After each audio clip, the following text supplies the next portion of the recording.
Eh bien, bonjour à tous. Si j'ai choisi de vous réunir aujourd'hui, c'est pour qu'on fasse un chapitre que vous allez adorer. Alors, je sais, tu viens de me le dire, Samuel, c'est un chapitre que, historiquement, les étudiants détestent. Et je vais essayer de vous montrer, ça va être l'objectif aujourd'hui, de vous montrer que ce chapitre peut être finalement assez fun. On va balayer, vous allez voir, hein, en termes de plan de séance, on va balayer pas mal de choses. Donc, on va d'abord faire un petit quiz sous forme de sondage. Donc ça commence. Vous avez les questions, vous avez la primeur d'avoir les questions, donc réfléchissez-y. On va ensuite faire plein de morceaux choisis de concours. Donc, vous avez ici un oral d'HEC 2023. On fera aussi une partie de HEC 2014 à Pro, qui était la toute première partie. Donc, c'était pas tout à la fin, c'était la toute première partie du sujet d'HEC. On fera aussi, plus ancien, un sujet de l'ESCP qui pouvait se traiter par dénombrement. Donc là, clairement, on va zoomer sur les méthodes de dénombrement plutôt que les autres méthodes plus calculatoires. On fera aussi une question qui était assassine si on la traitait traditionnellement sans faire du dénombrement. Et là, on va la traiter avec le dénombrement et ça prenait 3 lignes. Donc on verra aussi cette astuce-là. Ça, je pense qu'on le fera plutôt. Donc cette feuille d'exercice, on va la balayer pendant, à mon avis, 2-3 séances ensemble. Et là, aujourd'hui, on va faire les parties les plus rapides à faire. Et notamment, ici, on va voir comment on peut calculer des sommes de façon très rapide grâce au dénombrement. On n'aura sans doute pas le temps, hein, là, dans l'heure que l'on a aujourd'hui, pour faire ce morceau choisi-là, qui est pourtant vital. Ne vous inquiétez pas, on le fera lors des prochaines séances. Pourquoi vital? Parce que tomber en 2000 dans l'ordre, en 2006 à l'oral de l'ESCP, ensuite en 2008, donc ça c'était en oral de l'ESCP, c'est donc en maths pro, ex-ECS. En 2008, c'était donc en maths appli, un exercice 3, partie 2 ou 3. Et puis c'est retombé en 2013, donc même type de question. Ce qui veut donc dire que dans les années 2020, ça va tomber. Je ne sais pas quand encore, c'est pas encore tombé, donc ça peut tomber l'année prochaine, etc. Donc on passera pas mal de temps dessus. Aussi, à un moment, on fera une. Donc, ça, c'est une question sans préparation que je vais donner au cube, notamment cet après-midi. Là, vous ne l'avez pas sans préparation, vous l'avez bien préparé. On verra comment on traite cette question-là, qui, pareil, se traitait en quelques minutes. Et puis, on ira jusqu'à HEC 1986. Imaginez, vos parents étaient encore jeunes à cette époque. Donc, HEC 86, autour des nombres de parties d'un ensemble à n éléments. Et puis, on terminera par ESSEC 2004, où là, on avait aussi une partie, c'était au tout début, première question, sur les permutations, nombre de permutations. Voilà pour le menu du jour. Je vous rappelle aussi qu'on avait vu ensemble une fiche méthodologique. Donc là, je voulais étoffer. Donc, je ne sais plus, c'était Liron, je crois qu'il me disait j'aime bien vos fiches. Et ben voilà, là, Liron, tu as encore une autre fiche sur toutes les méthodes utiles en dénombrement. On la bellera tout à l'heure. Mais d'abord, comme je vous l'ai annoncé au début du cours, on va vérifier si vous connaissez bien le cours. Vous avez quelques minutes, donc normalement, vous êtes passé le mot. Alors là, tu mettrais quoi? On va voir. On va commencer par liste avec répétition. Hop, P-liste avec répétition, voilà. Alors, donc là, sous forme de sondage, donc je vous pose la question. Combien y a-t-il de P-liste avec répétition d'un ensemble à n éléments? Donc là, je vous laisse avancer. Pour l'instant, il n'y a que 2 répondants. Donc P parmi n parmi P, P puissance n puissance P, ou n fois P. 22 répondants, tout le monde n'a pas répondu. Allez, on va se mettre là, on va créer un petit atelier sondage. Comme ça, vous les aurez. Hop.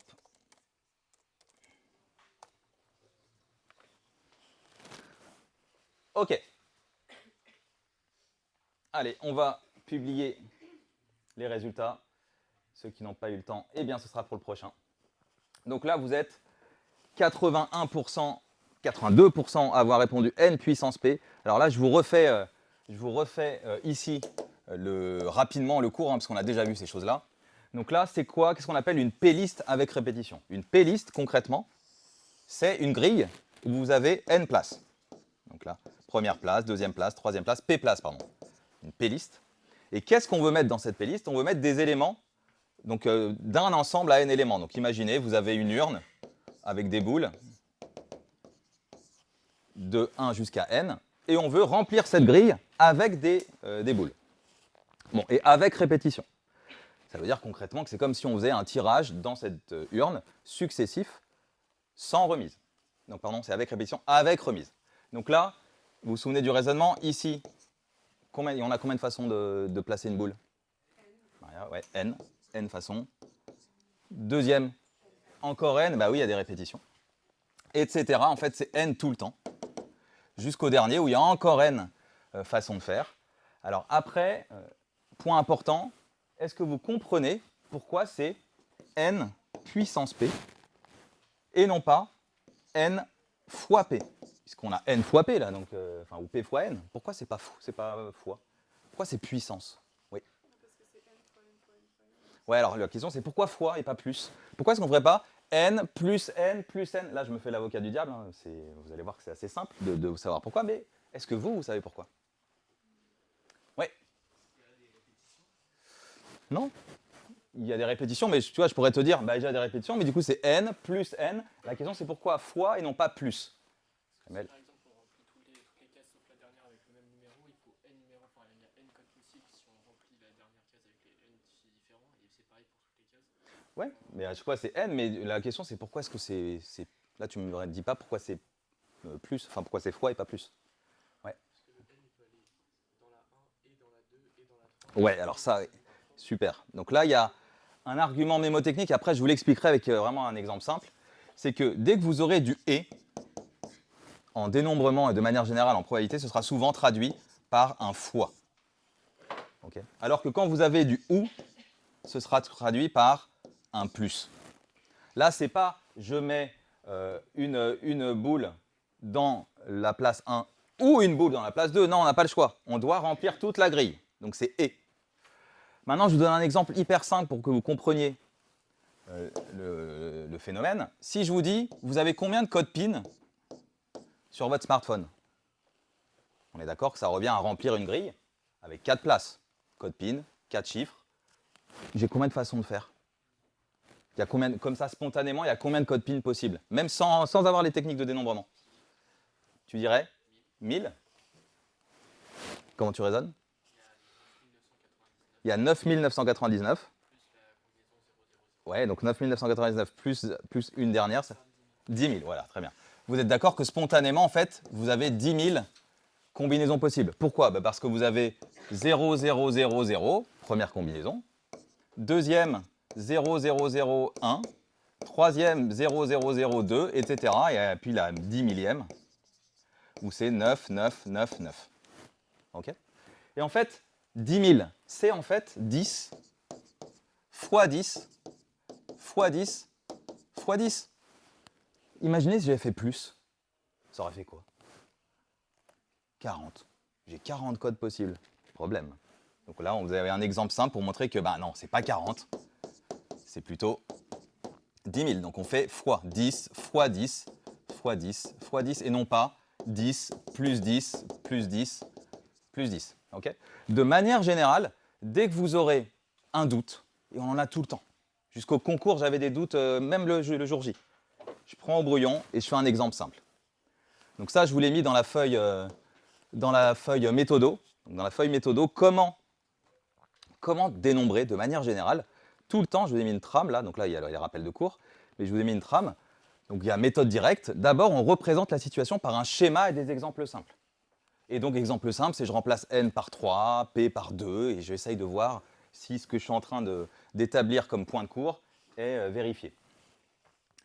Ok, donc ça, c'était donc le nombre de, on se met sur le sondage, donc le nombre de p-listes avec répétition, et vous avez tout à fait raison, c'était, donc là, la majorité a gagné, c'était bien 82, donc c'était bien, pardon, n puissance p, donc 82% ont répondu ça. Allez, la deuxième question, c'était combien y a-t-il de p-listes sans répétition? Allez, donc on va en faire une autre là. P-liste sans répétition. Alors, il est où? Sans répétition. Allons-y. Donc là, vous en avez un autre. Combien y a-t-il de p-listes sans répétition d'un ensemble à n éléments avec p plus petit que n? Alors, les propositions. N fois n-1, etc. jusqu'à n-p. N fois n-1 jusqu'à n-p plus 1. N fois n-1 jusqu'à n-p-1. Ou alors factoriel n sur factoriel n moins p.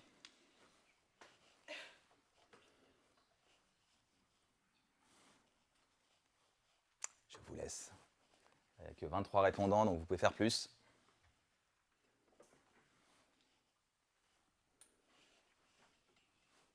Ah là, il y a du fight.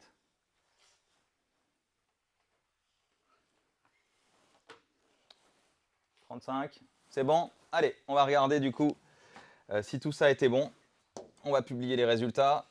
Alors, là, ici, on voit encore une majorité qui se dégage. Bon, là, comment est-ce qu'on pourrait faire le raisonnement pour essayer de comprendre un peu ce qui se passe? Vous vous souvenez comment on fait? Là, soit je fais le cas général, soit je fais déjà un premier cas simple. Donc, on a dit nombre de p-listes, on va prendre p égale 3 et n. N, on va prendre une urne où il y a 5 boules, d'accord? 1, 2, 3, 4, 5. Ok, donc P égale 3, vous vous souvenez? C'est une grille avec 3 places. Bon, première place, j'ai combien de possibilités? Ouais. 5, bah oui, j'ai 5 boules possibles. Ouais. Ensuite 4, et t'as vu, c'est encore le même truc, c'est et égale fois. Donc 5 fois 4, et puis le dernier, fois 3. Ok. Bon, là, ça ne me dit pas exactement si mes éléments sont justes. Là, qu'est-ce qui est vérifié là-dedans, là? Dans les 4. Oui. Alors, le factoriel, donc tout là, ce serait quoi? Si on fait avec les factoriels. 5 fois 4 fois 3, ce serait quoi, ça? Si tu veux l'écrire sous forme de factoriel. Petite révision sur les produits. Ah ah. Vous adorez les produits. Non, Valentine, t'aimes pas les produits? Non, ça va. Ça fait quoi avec les factoriels, ça? Ouais, et là, regarde, on va faire comme ça. 5 fois 4 fois 3, on se dit, pour aller jusqu'à factoriel 5, eh ben, il faut rajouter, allez, on va mettre une autre couleur. On va rajouter, par exemple, du vert, fois 2 fois 1. Ok? Eh ouais, là, j'ai rajouté, qu'est-ce que j'ai rajouté? J'ai rajouté fois 2 fois 1, donc il faut du coup que je divise pour que ce soit égal. Sinon, c'est plus égal, en fait. Donc, je divise par fois 2 fois 1 au dénominateur. Je divise par 2 fois 1. Bon, et du coup, là, on fait apparaître que ça fait exactement factoriel 5 au numérateur et au dénominateur factoriel 2. Ok? Bon, bah du coup, ce serait... Est-ce qu'elle est bonne cette formule-là Est-ce qu'elle est bonne cette formule? Bah, elle a l'air bonne, ouais. Factoriel 5, bah oui, 5, là c'est n égale 5. Et factoriel n moins p, 5 moins 3, ça fait bien 2. On est bon, donc celle-là, elle est bonne. Bien joué.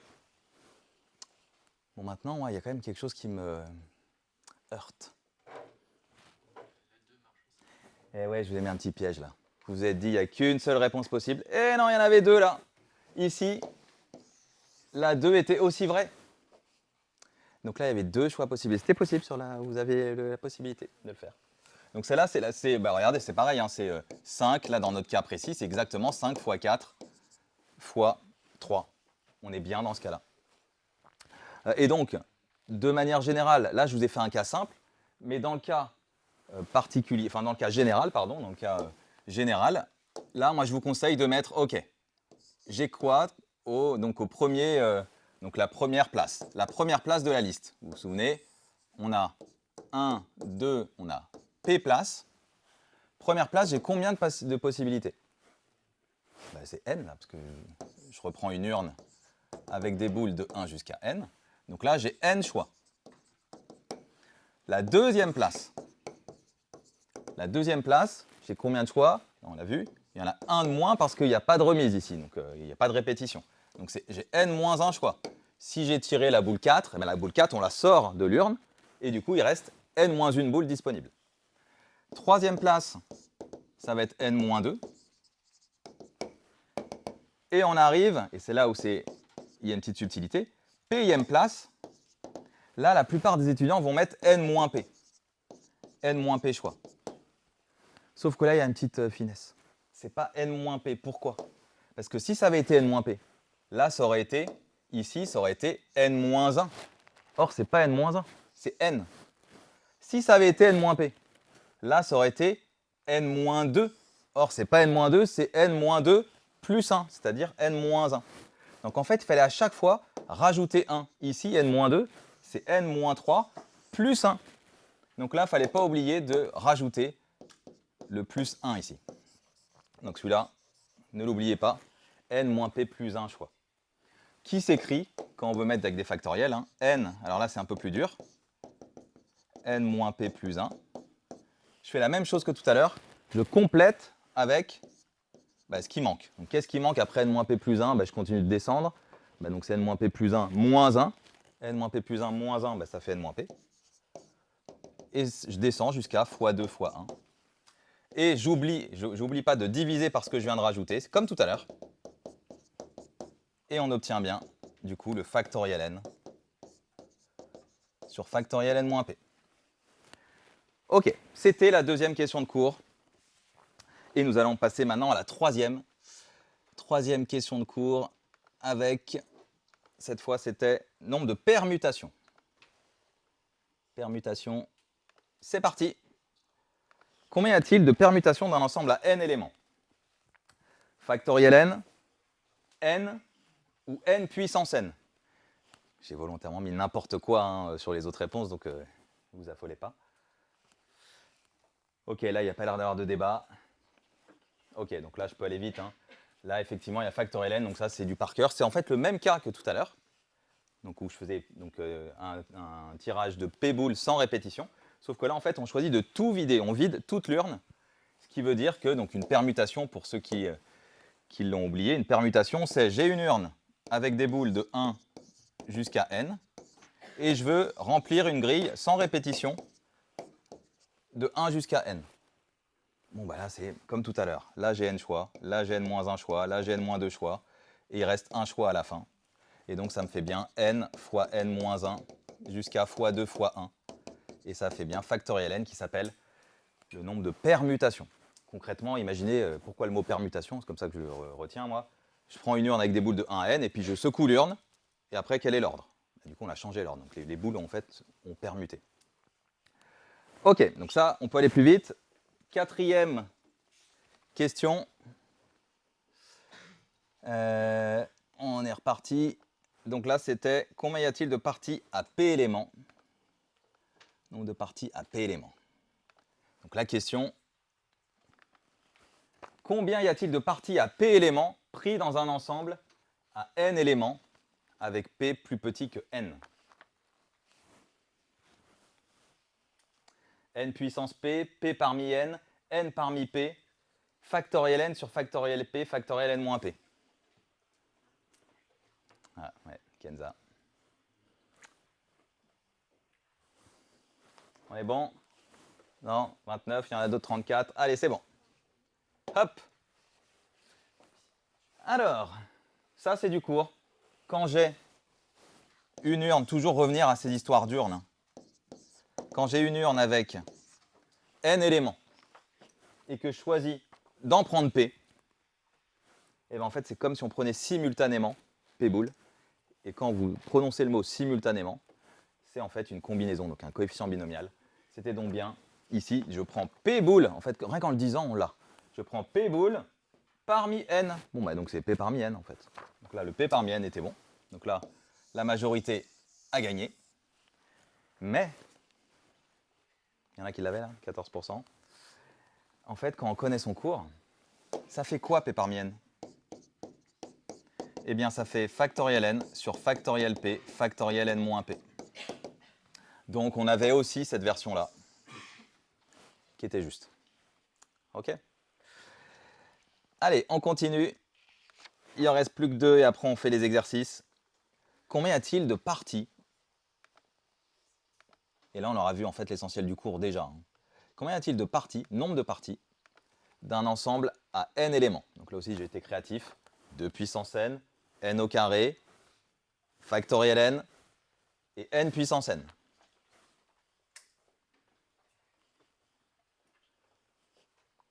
Ok. Allez, 22 répondants, 23. Allez. Là, normalement, c'est réflexe. On avait déjà fait une première séance de dénombrement.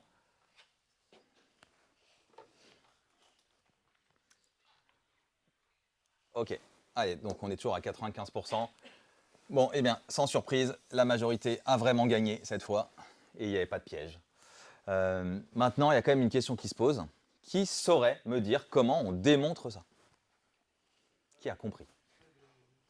Oui, Younes, alors vas-y, explique-moi un petit peu là, avec le binôme. Comment est-ce qu'on ferait? Est-ce que ça, voilà, si tu devais m'expliquer comme ça. C'est effectivement, donc là, la démo. Alors là, la démo, pour le coup, autant vous me connaissez, je ne suis pas à vous dire, il faut connaître toutes les démonstrations par cœur. Ce qui compte avant tout, c'est que vous connaissiez le cours par cœur. Mais là, c'est une démonstration en fait qui est utile parce que dans certains exercices, le type de démonstration réutilisera ça. Typiquement, là où je vais montrer la QSP, questions sans préparation de l'ESCP 2017, en fait, il faut aller connaître la démo. Sinon, c'était dur, c'était compliqué. Donc, qui saurait me... Donc, Lounès, non? Ouais, Dan? Si on prend un ensemble à n éléments, Ouais, alors attends, on va se faire un ensemble à n éléments, là. Imagine, voilà, je prends 1, 2, 3, etc. jusqu'à n, ok? en fait, on se pose la question à chaque élément s'il est ou pas dans l'ensemble. Donc ça fait deux possibilités. Soit il est dans l'ensemble. Super. Donc la méthode, tu fais la méthode 1, la méthode élaborée, qui est la plus rapide, qui fait tout de suite impression si tu le fais en question sans préparation. Donc c'est de dire, effectivement, si je prends une partie A, concrètement, je me pose la question, ok, comment je peux construire une partie A? Là, ce que me dit Dan, il me dit, ben, la partie A, la question que je me pose, c'est est-ce que le premier élément, je le mets ou pas dans A? Donc là, ouais, on va le faire comme ça, regardez. Là, je vais mettre les éléments. 1, 2, 3 jusqu'à n. Est-ce que le premier élément, je le veux? Oui ou non? Bah, là, si je dis oui, par exemple, ok, donc je mets le 1. Mais du coup, j'ai combien de façons de... Est-ce que le 1, je le mets? Ben, j'ai deux façons, en fait. Soit je le mets, soit je le mets pas. Pareil pour le 2. Le numéro 2, j'ai deux façons de faire. Soit je mets le 2 dans la partie, soit je ne le mets pas dans la partie. Et pareil pour tous. Le 3, est-ce que je le mets ou pas? Ben, j'ai deux possibilités. Soit je le mets, soit je ne le mets pas. Prenons un exemple extrême. Si on met aucun des éléments dans la partie A, j'obtiens quoi finalement?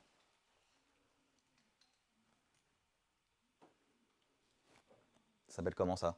Une partie où il n'y a rien. L'ensemble vide. Donc là, si j'avais fait le choix de ne mettre aucun des éléments 1, 2 jusqu'à n, on aurait eu l'ensemble vide. Si je veux en mettre qu'un seul, là il y a plusieurs façons. Il y a aussi, si je veux mettre tous les éléments, il y a combien de façons de mettre tous les éléments? Il n'y a qu'une seule façon, c'est je prends tous les éléments et ça me fait une partie avec tous les éléments. Okay, sachant que là, il ne faudrait pas le... Concrètement, c'est des parties, donc il faut le faire comme ça, hein, plutôt, hein, avec des accolades. Pas comme une playlist. Hop. Ok, bah là, par exemple, je mets tous les éléments. Dans une partie, retenez bien qu'il n'y a pas de notion d'ordre. C'est juste, je dis, bah, l'élément 1, il est dedans, l'élément 2, il est dedans, mais ce n'est pas l'élément 1 vient en premier, et puis l'élément 2 vient en deuxième. Non, c'est une partie. Okay, donc ça, c'est la façon la plus classe de le démontrer. Donc bien joué, Dan, c'est de dire, bah, à chaque fois, j'ai le premier élément de l'ensemble, j'ai deux choix. Soit il va dans A, soit il ne va pas dans A. Le deuxième élément, j'ai deux choix aussi. Soit il va dans A, soit il ne va pas dans A. Et le dernier élément, j'ai deux choix. Soit il va dans A, soit il ne va pas dans A. Et là, c'est encore une histoire de principe multiplicatif. Le fait de dire fois et non pas plus. C'est pas plus ici, c'est fois. Parce que c'est et. Et donc, ça nous fait 2 fois 2 fois 2 fois 2 qui nous fait 2 puissance n. Bien joué, Dan. Bon, mais moi j'ai envie d'avoir une méthode 2 là. Younes m'a parlé du binôme de Newton. Moi j'ai envie d'aller vers le binôme de Newton. Samuel? on peut essayer de sommer le nombre de parties n. Donc somme le nombre de parties qu'on peut faire dans n éléments. Et donc on fait pour une partie, deux parties, trois parties, enfin trois places, quatre places, etc. jusqu'à n parmi n. Donc ça ferait la somme des k égale 1 à n et k parmi n. Oui, exactement. Donc là, je vais redire ce qu'a dit Samuel. En fait, là, imaginez votre ensemble, donc 1, 2 jusqu'à n, d'accord? Jusqu'à n. En fait, on veut faire des parties avec cet ensemble-là. Bon, du coup, peut-être, on va prendre un exemple plus simple. On va prendre un premier ensemble, 1, 2, 3, 4, 5. Je veux faire des parties avec cet ensemble. Ce que me dit Samuel, il me dit, ben, d'abord, j'ai la possibilité de faire d'abord une partie avec 0 élément. Donc E, donc le nombre de parties de E, je peux me dire, c'est d'abord le nombre de parties à 0 élément. 0 élément, tu te souviens, Samuel, ce que c'était? C'est l'ensemble vide ici. C'est l'ensemble vide, mais j'ai combien de parties à 0 élément? Bon, on voit bien qu'on en a 1, en fait, c'est je prends 0 élément parmi n. Donc là, c'est 0 élément parmi 5, dans mon cas là. Dans mon cas précis, c'est je prends 0 élément parmi 5. Bon, après, je me dis, ouais, mais j'ai aussi le nombre de parties à 1 élément. 1 élément. Et là, je me dis, j'ai combien? C'est quoi le... Je me dis, j'en prends 1. Je prends un élément parmi les 5. Donc j'ai 1 parmi 5 choix. Donc là, qui peut me les lister juste comme ça? C'est pas très dur, mais c'est quoi les différentes parties du coup à un élément? Bah ouais, ça va être 1, première partie, 2, 3, 4 et 5. OK? Et puis, ensuite, nombre de parties à 2 éléments. 2 éléments. Bon, bah là, c'est pareil. 2 parmi 5.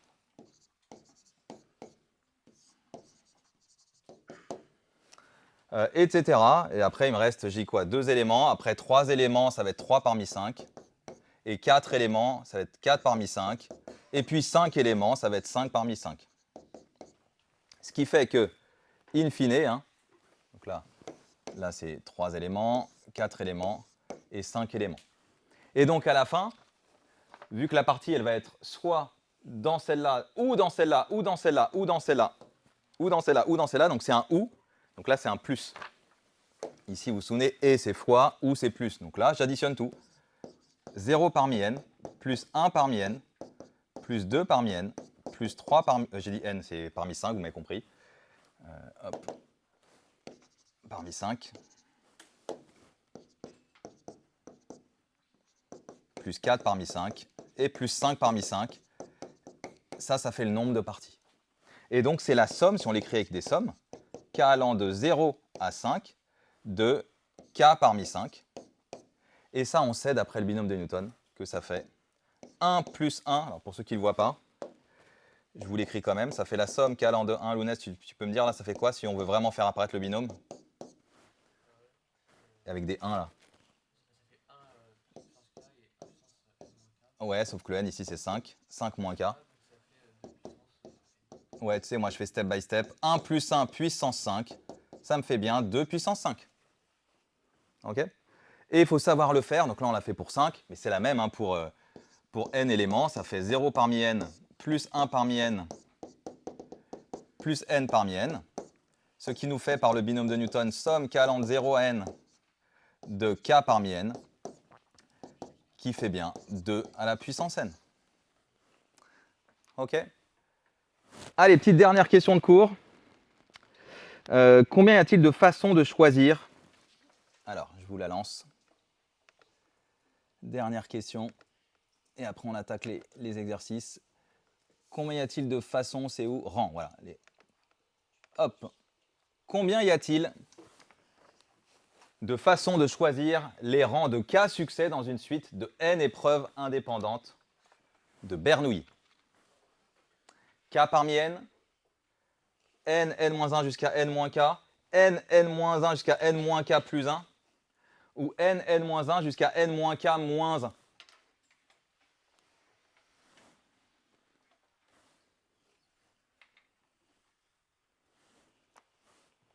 Ah, là, il y a un peu plus de débat.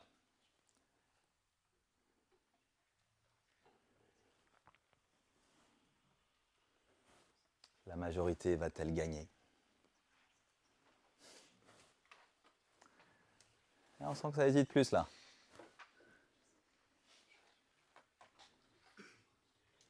Allez. On est bon? Allez, on est parti. Là, la majorité nous a dit que c'était n-1, n-k. Eh bien là, il y avait un piège. Il y avait un piège. Là, déjà, rien qu'en le formulant, regardez. Combien y a-t-il de façons de choisir les rangs des k succès dans une suite de n épreuves indépendantes de Bernoulli? Ça me fait penser à quoi comme point de cours sur les variables aléatoires? Ouais. Tiens, non, derrière, j'ai vu Yasmine. La loi binomiale. Ça me fait penser à la loi binomiale, ce truc. Une suite de n épreuves indépendantes de Bernoulli. Loi binomiale, programme de terminale. Donc, loi binomiale, souvenons-nous, bah, c'était x de oméga, enfin, x prend ses valeurs dans 0n. Si x suit une binomiale de paramètres np, qu'est-ce qu'on a? On a p de x égale k. Yasmine, tu te souviens du coup ce que ça faisait? K parmi n. Non, c'est voilà, P en fait, c'est le succès. Mais je l'ai combien de fois? Je l'ai K fois, donc c'est puissance K. Là aussi, vous pouvez le faire parler comme j'ai fait avec vous. J'ai K succès, donc j'ai un succès, et un succès, c'est du et un autre succès, donc c'est du P fois P fois P, K fois. C'est pour ça qu'il y a le P puissance K. Mais du coup, si j'ai K succès, j'ai combien d'échecs? Alors, la proba de l'échec, c'est 1 moins P, mais j'en ai combien? Sur n épreuves. N moins K, donc ça me fait, pareil, 1 moins P puissance N moins K. Pourquoi je vous dis ça? Parce qu'en fait, ce qu'il faut comprendre, c'est que le K parmi N, là, c'est en fait le nombre de façons de choisir la place des succès. Là, j'ai un succès, là, j'ai un succès, là, j'ai un succès, par exemple, sur les N épreuves. Et donc, en fait, ça revient à prendre, parmi les N éléments de la grille, j'en prends K, où je vais loger les succès. Okay, et donc, c'est K parmi N. Pourquoi je vous ai mis ce point-là? Parce que souvent, les élèves, ils s'embrouillent et ils se disent « mais je ne comprends pas, des rangs d'apparition, c'est comme si c'était dans l'ordre, il y a un ordre, donc ordre égale factoriel », donc c'est pour ça que vous êtes trompé. Vous avez mis, pour la plupart, donc n, n-1 jusqu'à n-k. Et non, là, c'est pas comme ça qu'on raisonne. C'est comme si, donc si je vous prends un exemple simple, imaginez, je joue à pile ou face. Donc là, je joue à pile ou face. Pile ou face pendant, 4 essais. OK? 4 essais. Donc 1, 2, 3, 4. J'ai 4 tentatives. Et si je dis, par exemple, j'ai 2 succès. 2 succès. Imaginez, j'ai un succès ici, premier succès, et le deuxième succès, je l'ai là. Deuxième succès, donc je l'ai à la deuxième tentative et à la quatrième tentative. Donc j'ai pile, donc pile ou face, et le succès ici, c'est avoir pile, par exemple. Bon, là, ça veut dire que j'ai eu les succès à quel rang? J'ai eu les succès au rang S1 et au rang S2. Si vous vous dites, oui, mais il y a un ordre, c'est comme si vous disiez, j'ai eu les succès au rang S1 et au rang S2, et je l'ai eu aussi au rang S2 et au rang S1. Mais c'est la même chose en fait, vous n'allez pas compter 2 fois le truc. Je les ai eu au rang S1 et au rang S2. Pas besoin de dire, et je l'ai eu, attention, j'ai eu au rang, pardon, c'est dit X2, c'est S4, je l'ai eu au rang 2 et au rang 4. C'est pareil que de dire, je l'ai eu au rang 4 et au rang 2. À chaque fois, dans les deux cas, j'ai mes 2 succès au deuxième et au quatrième. Donc il faut le compter qu'une seule fois. C'est pour ça que ça revient, une fois de plus, à faire du 2 parmi 4 et non pas du factoriel comme vous l'avez fait. Sinon, vous comptez beaucoup trop de tentatives. Vous comptez en fait 2, 4 et 4, 2. 2, 4 et 4, 2, c'est en fait la même expérience. OK. On peut maintenant, une fois qu'on a fait ces petits points de cours, on peut attaquer les exercices. Donc là, on commence par le HEC, où on va jouer un petit peu aux cartes. Donc là, je vous laisse un peu réfléchir. Et je vais en interroger certains, voir, allez, tiens, ben là, une première question de cours. Alors ça, il faut savoir qu'aux oraux d'HEC, vous aurez toujours, première question, question de cours. Donc ce qu'on fait là, les sondages, etc., tous les quiz qu'on fait lors des séances, les interrogations sur les points de cours, c'est pour votre bien en fait. C'est qu'aux oraux d'HEC, vous allez les avoir tout le temps. Donc là, on lit rapidement l'exercice. C'est un morceau, j'ai pris qu'une partie de l'exercice. On tire une main de 5 cartes d'un paquet de 32 cartes. On considère alors les événements A et B suivants. A, l'as de pique est dans la main. Et B, au moins un as est dans la main. Avant qu'on attaque la question de A qui parle de l'énoncé, d'abord, encore une fois le cours. Qui là peut me dire, imaginez vous êtes devant l'examinateur, qui peut me dire quels sont les points de cours qu'on doit mettre. Donc là, cours sur les coefficients binomiaux. Qui se lance? J'écris à votre place, mais qui veut m'aider?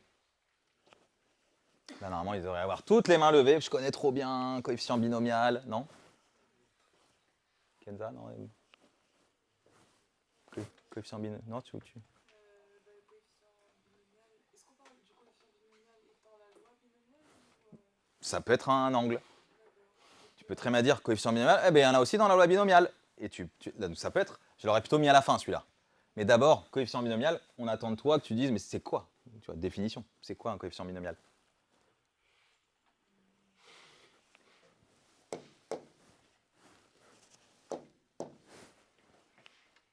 Vous l'avez, Alexandre? Non, bah déjà qu'est-ce que c'est? Et puis après, interprétation ensembliste, on va le faire ensemble. On vient de le faire au passage. Hein, mais... Et voilà, là, on se dit, OK, en fait, c'est P parmi N. Attention, qu'est-ce qu'il faut dire à l'oral? Enfin, ou alors, ça dépend ce que tu vas me dire après. Ouais, non, mais c'est égal à quoi, la formule? Voilà, alors c'est factoriel N, attention. Ouais. Factoriel P. Ouais, factoriel N moins P, voilà. Donc ça, on commence comme ça, mais là, il y a une petite subtilité. Quand on est rigoureux, oui. Voilà, là, c'est avec P qui appartient à 0N. Ok, donc soit tu le dis à l'oral, le jour quand tu seras admissible à HEC, soit tu ne le dis pas à l'oral, mais tu l'écris. Ok? Donc P appartient à 0N, et puis si ça appartient pas à 0N, ça vaut quoi? C'est beaucoup plus simple, ça vaut 0 sinon. Ok? Donc ça, tu vois Kenza, on attendait déjà ça. P parmi N, qu'est-ce que c'est? Ok, bah c'est ça. Okay. Après, effectivement, ils nous disent interprétation ensembliste. Qu'est-ce qu'on vient de voir sur le cours? C'est quoi P parmi N? On l'a vu? Ouais.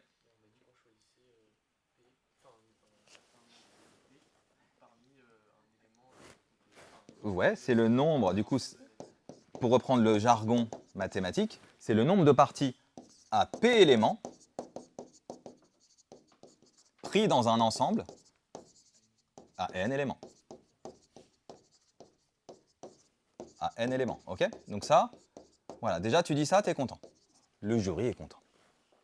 Bon, mais le jury, il sera encore plus content si tu vas plus loin. C'est-à-dire que P parmi N, ok, il y a plein de trucs qu'on peut dire aussi. Qu'est-ce qu'on peut dire? Et c'est quoi les propriétés des coefficients binomiaux?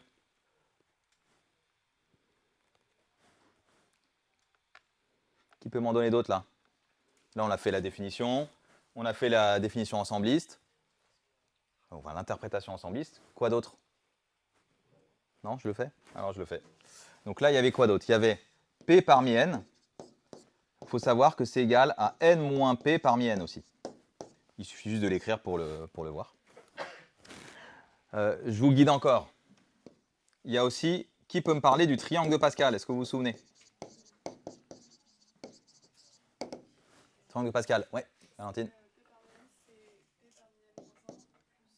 P parmi N moins 1 plus P moins 1. Alors, je te propose qu'on mette un peu dans l'ordre un peu tu vois, croissant. Donc P moins 1 parmi N plus P parmi N moins 1, ouais. C'est égal à P parmi N. Ok. Et ça, c'est vrai, il faut faire attention pour P, avec des P et des N qui vont bien. Hein. C'est-à-dire qu'il faut que le P soit plus petit, avec P qui est plus petit que N. Et puis N qui est supérieur ou égal à 1 ou 2, mais moi, généralement, pour se souvenir de ces trucs-là, il faut regarder. N-1, il ne faut pas que ce soit négatif. Bah, du coup, il faut que N-1 soit positif. Et donc, c'est pour ça que N doit être plus grand que 1. Et P, lui, doit toujours être plus petit que N. Et même mieux, P parmi N-1, il faut aussi potentiellement qu'il soit plus petit que N-1. Ok. Et ça doit être des entiers, bien sûr. Qui doivent être des entiers naturels, donc qui doivent être positifs. Ok. Bon, mais il y en a encore un autre. Ouais. Ouais, c'est celui-là. Donc, on va voir après les quantificateurs. K fois K parmi N. N fois Tu commences par n-1, ouais. Eh non, c'est k-1 parmi n-1. Celui-là, il est bien aussi à dire. Et ça, c'est vrai pour tout k appartenant à 1n. Donc là, il y a une petite finesse. En fait, retenez qu'il ne faut pas que k-1 soit négatif. Donc, il faut que k-1 soit positif, donc que k soit plus grand que 1. C'est pour ça qu'ici, pas oublier ça. Et ça, c'est très pratique. Quand vous aurez à calculer, par exemple, somme des k parmi n, voilà, il faudra utiliser cette formule-là. Alors qu'il n'y a pas de nom. On l'appelle la formule sans nom. Dans certaines prépas, ils appellent ça la formule du chef, parce qu'elle se démontre par du dénombrement aussi, on ne va pas le faire. On fera peut-être en question sans préparation. Mais donc, celle-là, il faut quand même la connaître. Connaître aussi celle-là.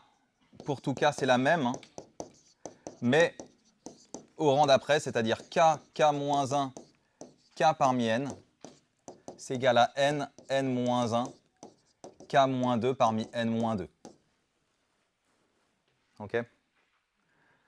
Bon, et puis je vous invite aussi à connaître les cas particuliers, c'est-à-dire 0 parmi n, c'est égal à n parmi n, ça fait 1. 1 parmi n, à tes souhaits, ça fait n-1 parmi n, ça fait n. Et puis il y a le 2 parmi n, qui fait n-2 parmi n, et qui fait n-1 sur 2. Voilà, ceux-là, essayez de les avoir en tête. Ok. Et là, le prof est content. Cours sur les coefficients binomiaux, je lui lance tout.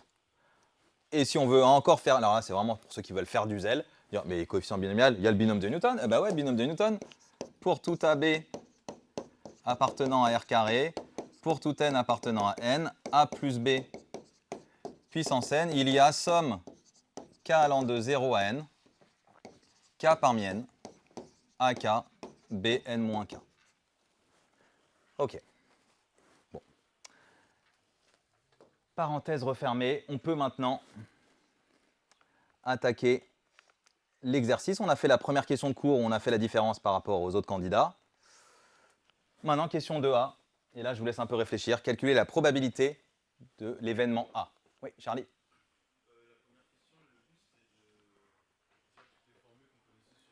C'est un concours. L'objectif au concours, c'est d'être meilleur que le voisin. Aux euros d'HEC, ils vont être 600, 700. L'année dernière, c'était 740. Donc 740. 740 qui vont passer sur une question de cours. Donc, il faut que tu envoies du lourd dès le début. C'est le premier signal que tu envoies au correcteur. Tout de suite, il faut lui dire, regardez, moi je connais parfaitement mon cours. Et dans les moindres recoins, pas juste la définition, je connais tout, les propriétés. Donc voilà. Donc du coup, ce qu'on a fait, c'est pas inutile. Et c'est pour ça que quand je vous dis faites chez vous des tests de la feuille blanche, vous prenez une feuille blanche et vous écrivez tout ce que vous savez, ça sert à HEC. Hein. Pour résoudre les questions les plus difficiles, il faut connaître parfaitement le cours. Mais accessoirement, pour les euros d'HEC, vous aurez une partie de cours. Ok. Allez, calculer la probabilité. Donc P de A, je rappelle hein, que A, c'est l'événement, l'as de pique est dans la main. Alors déjà, paquet de 32 cartes. Ça veut dire qu'il y a combien de... Attention. Table de multiplication. 32 divisé, il y a combien de couleurs? 4. 32 divisé par 4. Pardon. Ouais, non, mais... c'est enregistré, voilà. Non, mais j'ai bien compris, t'inquiète pas. Donc du coup, Maria, vas-y, c'est toi qui as le dernier mot. 32 divisé par 4. 8. Voilà. Donc 8. Donc il y a 8. On appelle ça, alors, soit on appelle ça des valeurs, ils mettent des valeurs plutôt dans l'énoncé, mais on peut appeler ça aussi des hauteurs. 8 hauteurs, et donc là, arbitrairement, hein, c'est souvent 7, 8, 9, 10, valet, dame, roi, et puis as. Ok? Donc il y en a 8. Bon, et puis il y a 4 couleurs que vous connaissez, pas besoin de les remettre. Ok. Et là, on s'intéresse à la probabilité de l'événement. L'as de pique est dans la main de 5 cartes que j'ai prises. Alors, Kenza, tu veux me... Alors déjà, comment tu fais? Alors, tu veux d'abord qu'on fasse la méthode intuitive avant de rédiger? Ça aussi, comme je vous le disais, n'hésitez pas à commencer par d'abord un petit brouillon. Même si là, on verra que ce ne sera pas non plus la question la plus difficile, mais c'est voilà, premier exercice. Et ça vous rassure aussi de vous dire, mais il y a ça à HEC? Oui, il y a ça à HEC. Première question d'HEC. Et les oraux, là où c'est la crème de la crème, les meilleurs de France. Donc, on y va au brouillon pour la question 2A. Donc, Kenza, tu me dis? Moi, personnellement, la première chose qui m'est arrivée à l'esprit, c'est problématique de A est égal au cardinal de A sur le cardinal de... Très bonne idée. Donc ça, on avait mis en place ces réflexes-là lors du premier cours qu'on avait fait sur le dénombrement. C'est de dire que c'est égal au cardinal de A que divise le cardinal de oméga, qui est l'univers. Mais ce qui veut dire, quand tu écris ça, Kenza, il faut qu'on dénombre les deux, du coup. Le cardinal de A, et donc on doit dénombrer A et oméga. Donc du coup, tu veux qu'on fasse dans quel ordre? Ouais, généralement, ce sera le plus simple. Donc oméga, c'est l'ensemble des mains de 5 cartes. Ok. Et donc là, tu me dirais que... Exactement. Ici, en fait, cardinal de oméga, c'est je prends 5 cartes parmi les 32. Il n'y a pas de notion d'ordre, là, il n'y a pas j'ai l'as avant la dame. On a une main de 5 cartes. Donc c'est 5 parmi 32. Ok. Donc ça, on est ok dessus. Ensuite, comment tu fais, Kenza, pour faire A? Donc, c'est d'abord 4 parmi 32 et ensuite 1 parmi 204. Non, là, c'est pas mal. Là, c'est pas mal parce que, comme tu sais, chez MyPrépa, on apprend par l'erreur. Là, il y a une petite erreur sympa. Utile. Là, tu m'as dit, pour dénombrer, alors déjà en termes de rédaction, on écrira comme ça. On dira, pour que l'événement A se réalise, il faut, alors là, on est d'accord que c'est la rédaction, si c'était au propre. Aux euros d'HEC, pas besoin de, vous faites à l'oral. Se réalise, il faut et il suffit de. Il suffit de. Alors là, c'était intéressant, Kenza, parce que toi, tu m'as dit, je commence par tirer les 4 cartes. Pas l'as, mais 4 cartes. D'accord? Donc toi, tu m'as dit, je commence, on va l'enlever après. Tu m'as dit 4 parmi 32. Quel est le problème si je fais ça? Ben, en fait, si tu fais ça, donc oui, En fait, Selma. par rapport à l'événement A, c'est qu'on a déjà l'as dans notre main. Donc déjà le total de cartes, c'est plus 32, c'est 31. Ouais, moi j'aurais d'abord commencé par l'as. Mais même si on avait commencé par autre chose, en fait, quand tu commences par autre chose, ça veut dire que tu veux prendre parmi quelles cartes? Les 4 cartes, les 4 autres cartes que tu vas piocher, tu veux les prendre parmi quelles cartes? Parce qu'en fait, je me suis dit que quand on pioche les cartes pour avoir un jeu de poker, on les prend simultanément. Oui, mais donc tu as raison. Donc c'est du 4 parmi, c'est du bidule parmi machin, hein. On est d'accord. La question c'est quoi parmi quoi? Toi, tu as dit 4 parmi 32. Là, quel est le problème? Le problème, c'est que si tu fais ça, tu peux très bien tirer par malchance l'as de pique. Et après, ben non, je comptais le faire après. Là, tu le comptes là-dedans. C'est pour ça que là, il faut enlever, si tu raisonnes comme ça, il faut enlever l'as de pique du jeu. Et donc, j'ai combien de façons de faire? Après, d'en prendre 4. 4 parmi 31. Ok, donc là, ici, attention, ce n'était pas 4 parmi 32. Ok. Donc du coup, on va le faire maintenant plutôt dans l'ordre, effectivement. Donc dans l'ordre. On pouvait le faire dans les deux ordres, ici, il n'y a pas de notion d'ordre, c'est simultanément. Mais en termes de raisonnement, commencer par le truc le plus évident. Le plus évident, c'est d'abord, je prends l'as. Attends, ils veulent l'as? Je prends l'as. C'est quel as? Ils nous disent l'as de pique. Trop bien, il n'y en a qu'un. Donc là, je dis, il suffit de choisir l'as de pique. Bon, bah là, j'ai 1 parmi 1, c'est-à-dire 1 parmi 1, et vous pouvez le mettre, ça fait bien un choix. Une fois que j'ai fait ça, ensuite, et ben là, Kenza, là, on choisit les 4 autres cartes. Choisir 4 autres cartes parmi les 31 restantes. Et là, eh ben, c'est 4 parmi 31. OK? Bon, et une fois qu'on a fait ça, après je dis, il y a la petite phrase. Par, vous le faites à l'oral si c'est aux oraux d'HEC, et à l'écrit, on le met. Par équiprobabilité, on a que P de A égale, et bien du coup, cardinal de A sur cardinal de oméga. Donc c'est 1 fois 4 parmi 31 sur 5 parmi 32. Ok. Allez, là, on se fait peut-être vite fait le calcul. Ça fait quoi, ça? Qui peut m'aider à faire le calcul? Ça va faire... Alors là, il y a plusieurs façons de voir. Tiens, soit on le met avec les factoriels, mais on avait une petite... regardez, il est où? Là, il y a une petite astuce, là, quand même. Là, il n'y a pas une formule, là, que j'ai mise, qui peut peut-être m'être utile?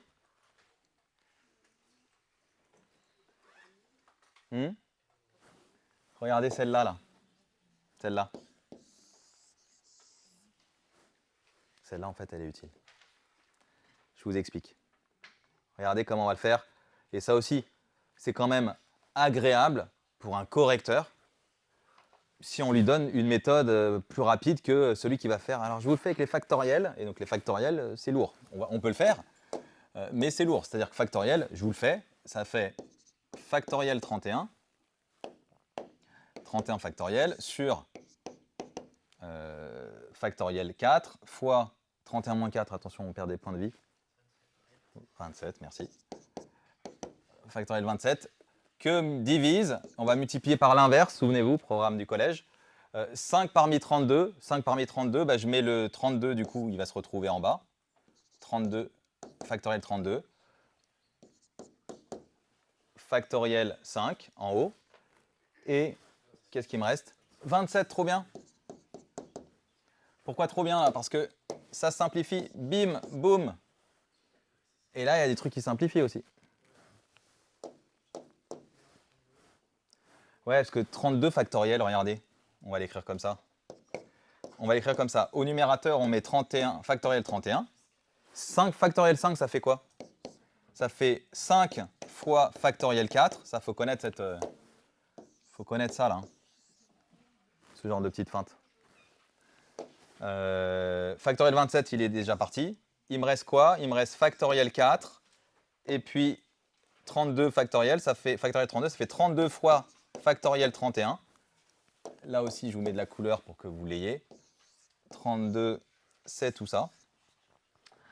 Bon, et donc là, qu'est-ce qui se passe? Eh bien, on voit que 31 et factoriel 31, il s'en va. Factoriel 4, il s'en va. Et donc Samuel, qui avait vu les choses bien avant tout le monde, conclut, ça fait 5 sur 32. Donc ça, c'est la méthode 1. Reconnaissez qu'on s'ennuie, quoi. Enfin, voilà. En tout cas, quand on est aux oraux d'HEC, le prof, il va dire allez plus vite. Voilà, on ne perd pas trop de temps dessus. En revanche, vous, première année, non, ça on fait. Chez soi, on s'entraîne laborieusement à faire ce genre de questions. Mais maintenant, donc, il y avait donc, une méthode 2. Donc, méthode 2. Donc, ça, c'était la méthode 1. Maintenant, méthode 2. Méthode 2, ici, je reprends mon truc. Hein, c'était quoi on a dit que P de A, c'était 4 parmi 31 sur 5 parmi 32. Et moi, je vous ai dit qu'on a vu dans la partie cours une petite formule qui est sympa. Je vous rappelle cette formule, mais je vais l'écrire un peu différemment. Tout à l'heure, on a écrit ça. Je vais faire un petit rappel de cours, donc on va mettre du rouge.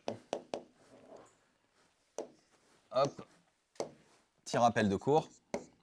On a vu que pour tout k appartenant à 1n, k fois k parmi n, c'est égal à n, k moins 1, n moins 1. Ok. Là, en fait, on peut aussi l'avoir comme ça. C'est aussi k parmi n qui vaut n sur k, c'est-à-dire je divise par k, fois k moins 1 parmi n moins 1. Pourquoi elle est pratique ici? Parce que regardez, ici, en fait, on pouvait se dire que 5 parmi 32, ça va être égal à quoi si j'applique ça? Dan? 5 sur 32. Ah non, non, c'est dans l'autre sens. 32 sur 5. Tu vois, regarde ici. Tu as n, et puis k. Le k, il est là, tu vois. OK? Donc c'est 32 sur 5. 4. 4 parmi 31. Et là, on est trop content. Pourquoi on est trop content? Parce que regardez, maintenant je vais triturer le truc, ça me fait quoi? Ça veut dire que 4 parmi 31 que divise 5 parmi 32, que divise 5 parmi 32, va être égal à 5 sur 32. Donc là, je ne sais pas si vous avez suivi, j'ai fait une espèce de produit en croix en fait. C'est-à-dire que le 32 sur 5, je le passe de l'autre côté, en multipliant par 5 sur 32 en fait. Et le 5 parmi 32, je divise tout par 5 parmi 32. Bref, par un réflexe sur les équations, on trouve finalement que 4 parmi 31 sur 5 parmi 32, ça fait 5 sur 32, et ça, c'était notre P2A. Donc là, on a vu par une deuxième méthode la probabilité de l'événement A. Ok. Je regarde juste, est-ce qu'on se fait celui-là? Celui-là, on ne va pas le faire. Ok, celui-là, c'est du laborieux comme je viens de faire, là, avec les factoriels, on fait le truc, et puis on arrive bien à trouver ce résultat-là. Moi, j'aimerais qu'on s'intéresse typiquement, alors, nombre de dénombrement et applications, on va le faire à la fin. J'ai envie qu'on le fasse, tiens, un petit ESCP 2000. Celui-là, j'aime bien. On l'avait déjà vu, normalement, vous devez avoir des souvenirs, mais on l'avait vu avec une autre méthode. Là, je vous impose une méthode par le dénombrement. Donc on verra après les autres méthodes, on va voir si vous vous en souvenez. Là, essayez de me faire un raisonnement par dénombrement sur cette question. Donc je rappelle la question.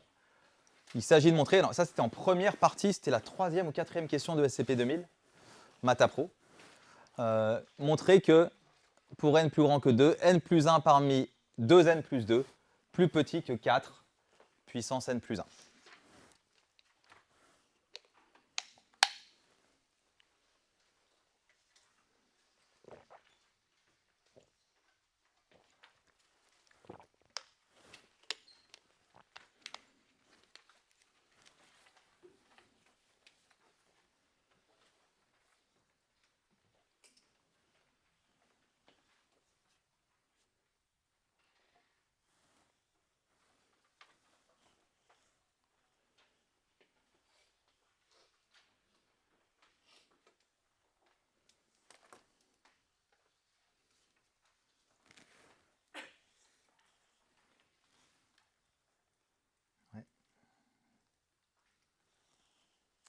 Et là, tu vas être gêné là. Puis n plus 1, non, il y a un problème. Allez, je vous donne. Est-ce qu'il y en a qui ont une astuce là-dessus ou pas? Je vous donne une petite astuce. Je vous donne une petite astuce. Là, il y a une petite astuce. C'est que 4 puissance n plus 1, c'est égal à 2 au carré puissance n plus 1. Et ça fait en fait 2 à la puissance 2n plus 2. Vous allez me dire quel est le rapport?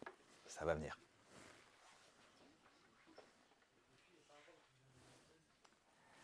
Ça, c'est retrouver ce résultat à l'aide d'autres méthodes. Oui, binôme de Newton.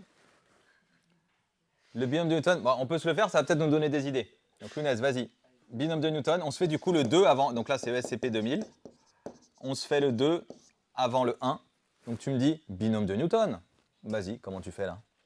Comment je fais C'est-à-dire que je fais la méthode de K qui va de 0 Ouais. à 2n plus 2. Ouais. Mais en fait, j'essaye de mettre dans ton cerveau. En fait, ce que tu dis, c'est que 2 puissance 2n plus 2, je vais le faire plutôt comme ça. C'est en fait égal à 1 plus 1 à la puissance 2n plus 2. Et par le binôme de Newton, qu'on a rappelé tout à l'heure, ça nous fait somme k allant de 0 à 2n plus 2 de k parmi 2n plus 2 fois 1 puissance k fois 1 puissance 2n plus 2 moins k. Mais 1 puissance k et 1 puissance 2n plus 2 moins k, ça fait somme k, ça fait 1, donc du coup on l'enlève. Et ça nous fait k parmi 2n plus 2 fois 1. On ne va pas mettre le fois 1 en fait, hein. Il est induit. Ok, donc on a ça. Donc là, on est plutôt content. On n'a que 4 puissance n plus 1, hein, puisque 2 puissance 2n plus 2, on a vu que c'était 4 puissance n plus 1. On a ça. Ok. Et du coup, Lounès, comment tu conclus?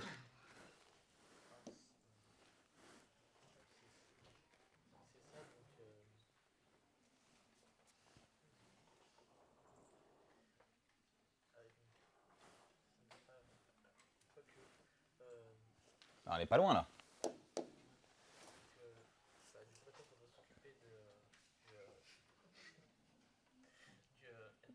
Du terme en n plus 1, donc ça veut dire qu'on va extraire ici, l'idée c'était d'extraire le terme en n plus 1, et il me reste du coup une somme, k allant de 0 à 2n plus 2, k parmi 2n plus 2, avec k différent de n plus 1. Différent de n plus 1. Là, l'idée, en fait, était d'extraire de cette somme le terme qui m'arrange. Ici, on avait n plus 1 parmi 2n plus 2, pardon. Et bien, on le sort de cette somme. Et ensuite, on fait un raisonnement, là, juste un petit raisonnement logique, c'est-à-dire qu'on a 4 puissance n plus 1, c'est égal à n plus 1 parmi 2n plus 2 plus quelque chose qui est positif. Ben ouais, ça veut dire que n plus 1, on peut le voir comme ça aussi, n plus 1 parmi 2n plus 2, c'est égal à 4 puissance n plus 1 moins une somme positive. Moins une somme, je ne vais pas la réécrire. Mais du coup, 4 puissance n plus 1, si je retranche quelque chose de positif, bah du coup, je vais obtenir quelque chose qui est plus petit que 4 puissance n plus 1. Tout ça, là, c'est plus petit que 4 puissance n plus 1. Donc effectivement, bien joué Lounès, ça se montrait par le binôme de Newton. Comme ça. Mais il fallait avoir l'idée de faire, oulala, 4 puissance n plus 1, c'est 2 au carré puissance n plus 1, c'est 1 plus 1 puissance 2n plus 2, enfin, c'est pas si simple. Ok. Maintenant, moi, je vous demande, par un raisonnement, par le dénombrement, je vous donne encore une astuce. Ou plutôt, si on se le fait, est-ce que vous sauriez me démontrer que n parmi 2n, c'est plus petit que 2 à la puissance 2n? On va le faire, là on simplifie le problème, c'est-à-dire que à la place de n plus 1, je mets n parmi 2n, mais vous verrez que c'est la même chose. Comment est-ce qu'on montrerait ça?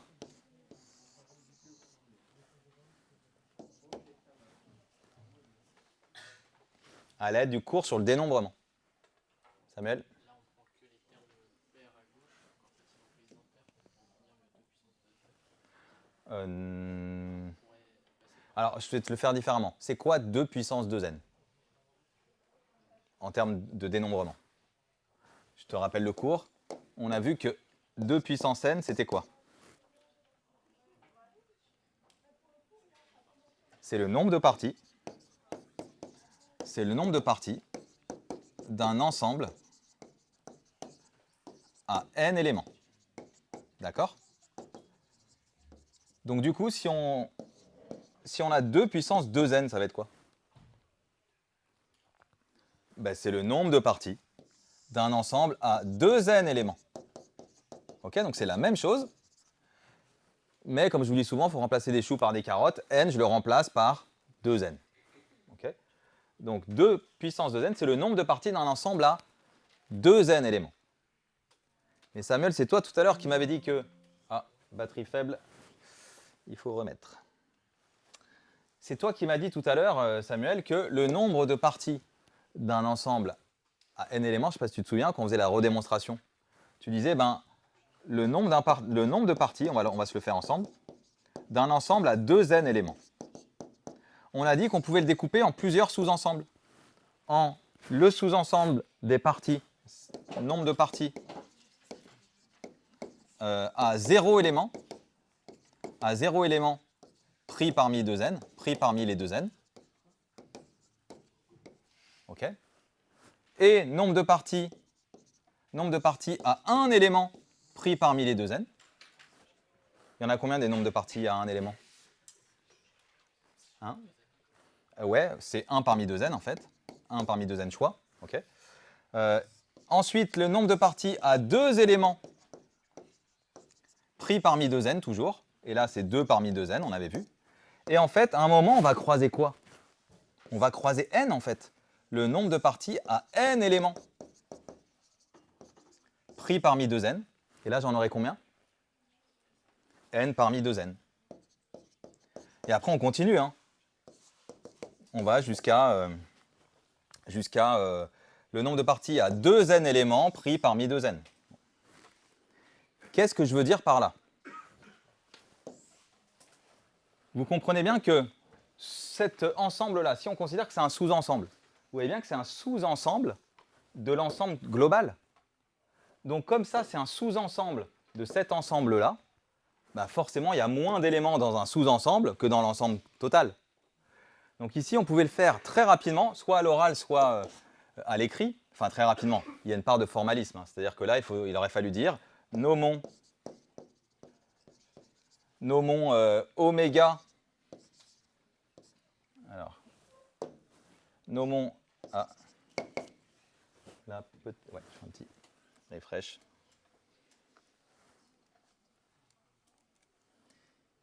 On avait épargné jusqu'à présent. Ok, alors.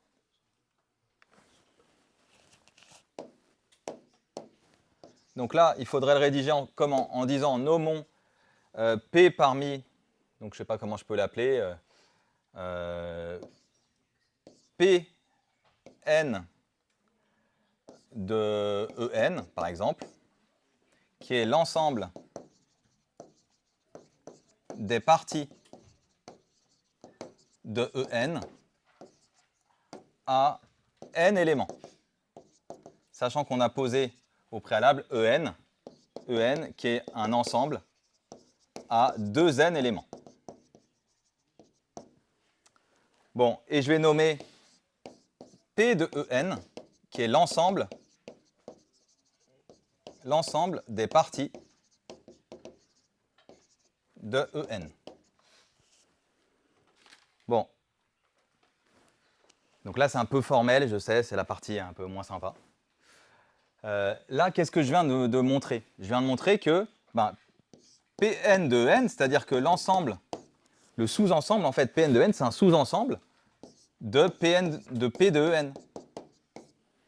Je répète, hein, Pn de n, c'est l'ensemble des parties à n éléments pris dans un ensemble à 2n éléments. Et ça, P de n, c'est l'ensemble des parties tout court, l'ensemble des parties d'un ensemble à 2n éléments. Bon, eh bien ça, en fait, son cardinal de Pn de n, c'est n parmi 2n. Et le cardinal de P de n, c'est 2 puissance 2n. Donc, comme il y a une relation d'inclusion, ça, il faut que vous l'ayez en tête, rappel de cours, si on a un ensemble A qui est inclus dans un ensemble B, alors cardinal de A inférieur ou égal à cardinal de B. Et d'ailleurs, c'est valable pour les probas, j'ai entendu P, oui, effectivement. P de A, la probabilité d'un événement, mais là, c'est plus un ensemble, c'est un événement, la probabilité d'un événement A sera inférieure ou égale à P de B. Bon, et donc là, avec cette petite astuce, on a bien que du coup, n parmi 2n, c'est inférieur à 2 puissance 2n, pardon. C'est-à-dire n parmi 2n plus petit que 4 puissance n. Ceci étant valable pour tout n. Et comme c'est valable pour tout n, je peux très bien dire, j'ai juste à remplacer, comme je vous le disais, des choux par des carottes. Là, je remplace n. C'est encore vrai pour n plus 1, en fait. Donc, je remplace n par n plus 1. Et ça nous donne n plus 1 parmi 2, attention, n plus 1 entre parenthèses, là, ça va être plus petit que 4 puissance n plus 1. C'est-à-dire, et là, on a le résultat. OK. Donc là, on avait une méthode, clairement, début du sujet de l'ESCP, vous mettez, d'ailleurs, c'est dans le rapport de jury, vous irez vérifier. Rapport du jury de l'ESCP 2000, explicitement, ils disent « Trop peu d'étudiants ont utilisé des méthodes par dénombrement pour résoudre cette question, pour répondre à cette question. » Et là, on fait la différence par rapport à ceux qui vont faire... Alors, binôme, c'est super comme méthode, mais il y avait une autre méthode. Là, j'ai mis à l'aide d'autres méthodes pour la question 2. Il y avait quoi comme autre méthode? Donc, à part dénombrement Et binôme de Newton. Qu'est-ce qu'on pouvait faire aussi? Ouais, le truc le plus lourd. Ouais, bien joué. Ici, il y avait une méthode 3. On ne va pas la faire, vous inquiétez pas. C'était de faire une récurrence. Et là, c'est très lourd. C'est très lourd, mais c'est bien pour vous entraîner. En première année, il faut passer son temps à faire des trucs lourds comme ça. Pas que ça, on fait aussi des trucs plus sympas. Mais il faut renforcer le calcul. Ok, allez, j'ai envie qu'on fasse aussi maintenant, on va pas faire ça, on fera pour les prochaines séances ensemble. J'ai envie qu'on se fasse un petit moment sympa. Cette partie-là. Vous allez voir comment est-ce que le dénombrement peut être utilisé pour calculer des sommes beaucoup plus rapidement que les autres. Donc à l'aide d'un raisonnement par dénombrement, calculer les sommes suivantes. Donc la première, c'était vraiment parce que je me suis dit je suis sympa, on commence par un truc simple. Somme k allant de 1 à n. Ça va, c'est gentil. Donc Nesrine, là, vu que tu souris, tu dois dire, oh, c'est trop simple. Alors c'est quoi la première là? Donc somme k allant de 1 à n, des 1. Presque rien à faire, tu te souviens que... Ouais, en fait, là, le point de cours qu'il faut que vous ayez en tête, c'est que dans l'intervalle AB, donc ça, pour ceux qui ne connaissent pas la notation, A plus 1, etc. jusqu'à B, c'est avec des entiers. Eh bien, il y a combien de termes? Il y a B moins A plus 1 termes. Bon, et donc en fait, là, ici, c'est un peu la même chose, c'est de dire, j'ai combien de termes dans l'intervalle d'entiers 1n? Ben, j'en ai n moins 1 plus 1 terme. Donc du coup, là, il y a autant, ce qu'il faut comprendre, c'est que dans cette somme, en fait, vu que le 1, il ne dépend pas de k, en fait, j'ai juste à compter. Là, ça va être le nombre de termes de la somme. Le résultat, ça va être le nombre de termes de cette somme. Concrètement, ça va être 1 plus 1 plus 1, le tout fois le nombre de termes. Ça, c'est le nombre de termes. Et comme Nesrine vient de me dire, bah, j'ai n termes, n moins 1 plus 1, ça fait n. J'ai n termes, bah, du coup, c'est 1 plus 1 plus 1, n fois, ça fait n fois 1. Quoi. Donc là, ça fait n fois 1, c'est-à-dire n. Ah, catastrophe. Hop. Ça va revenir.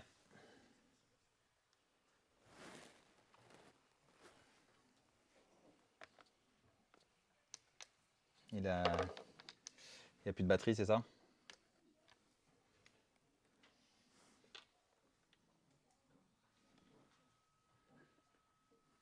Warning, battery is low. Ok. Continue quand même.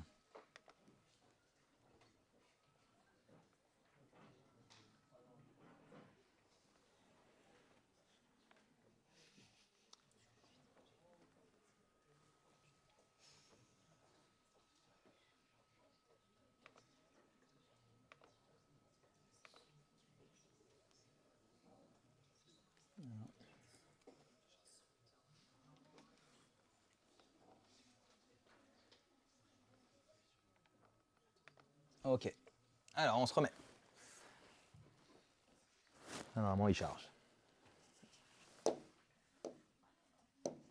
Ok, donc là, comme je le disais à Nesrine, avant que ça coupe, donc il y a du coup dans cette somme, le nombre de termes de cette somme, c'est n, donc du coup ça fait n fois 1, qui nous fait bien n. Au passage, il faut connaître aussi le cas général. Hop, le cas général, où vous avez somme k allant de A à B des alpha. Imaginez, il y a un alpha, là j'ai mis 1, mais ça peut être alpha. Donc, Nesrine, ça tu te souviens? Ça fait quoi? Un réel. Pour tout alpha réel. Exactement. En fait, ça fait alpha. Je peux très bien revenir à ma somme des 1 ici. Et du coup, ça me fait alpha b moins a plus 1. Ok. Donc là, le premier, il était gentillet. Maintenant, le deuxième, qui est tombé au concours, là, en 2024, celui-là, là, bah, il y a ceux qui faisaient la méthode calculatoire, mais on va faire une méthode par le dénombrement. C'est-à-dire que le deuxième, on a somme 1 plus petit que i plus petit que j. Bah, il commence à fatiguer.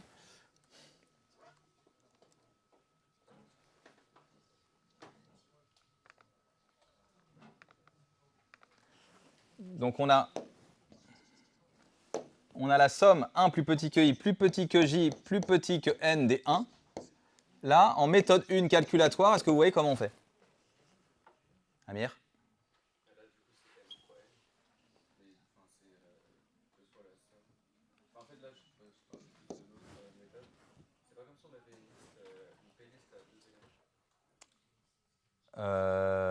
Non.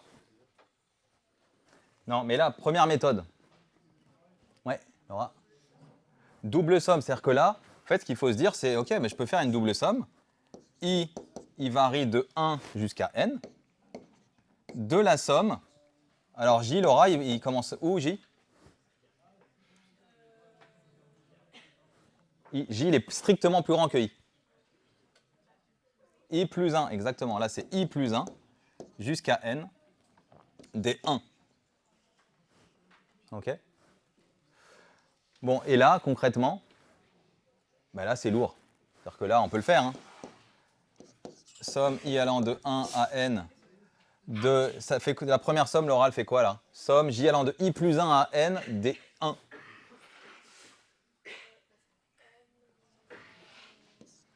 N moins... Ça fait n moins... Ouais, ça va faire n moins... On va le faire tranquille. N moins I plus 1, c'est-à-dire la somme des n moins I.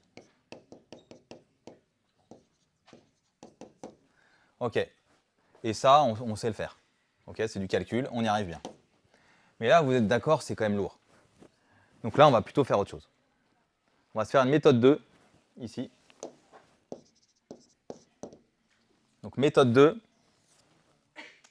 Là, en fait, Amir, c'est un petit peu ton idée, sauf que ce n'est pas une P-list ici. En fait, exactement. Là, en fait, regarde ce qu'on va chercher. On cherche, en fait, les couples. On va dénombrons les couples IJ appartenant à 1n au carré, tels que 1 plus petit que i, plus petit que j, plus petit que n. C'est ça, en fait, qu'on cherche. Et la somme sera égale au nombre de couples que je vais trouver. Vous vous souvenez que la somme des 1, c'est le nombre de termes que j'ai dans la somme.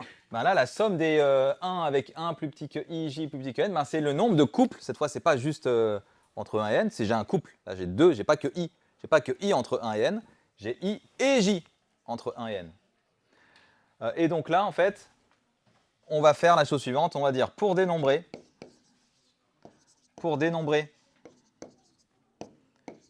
ces couples, toujours la petite phrase, il faut et il suffit de.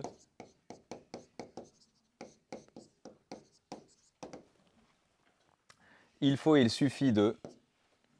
Donc là, prendre, ce que tu disais, Amir, c'est que je vais choisir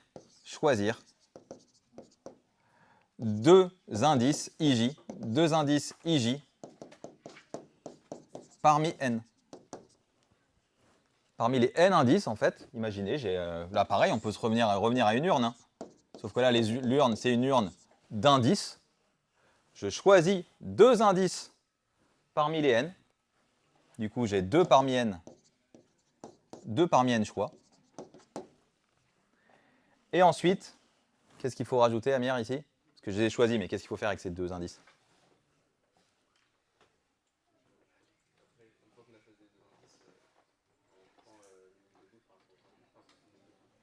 En fait, là, tu es presque au bout. Quand on l'a jamais vu, moi, quand je l'ai découvert en prépa, je sais, ne vous inquiétez pas, c'est la première fois que vous le voyez, mais ce n'est pas la dernière. Donc, choisir deux indices IJ parmi n. Là, en fait, après, il faut ranger ces deux indices dans l'ordre croissant.